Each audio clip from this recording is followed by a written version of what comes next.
ကြောင်းတယ်အေးရဖို့အားရမြန်မာနိုင်ငံမှာတယောက်ထဲရကိုယူတဲ့လူတော်ဘွားကြီးသားဦးဖြစ်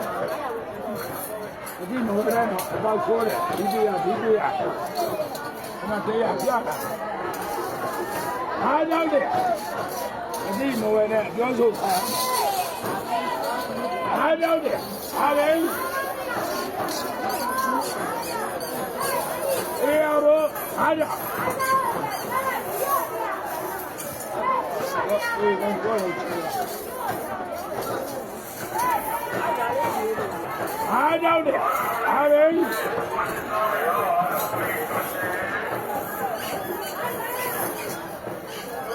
အားကြောင့်တယ်အားလည်း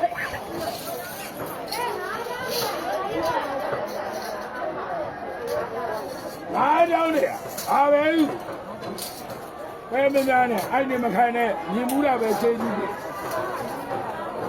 အားကြောင့်တယ်အားပဲရေဆဲပဲအခါတုံးပြီးကြလားဘာရဆဲတာမပြနဲ့ဥစ္စာမေးကိုယူတဲ့လူကြီးသားဦးရှိကိုယူတဲ့လူနာဘဝကြီးသားဦးရှိအားကြောင့်တယ်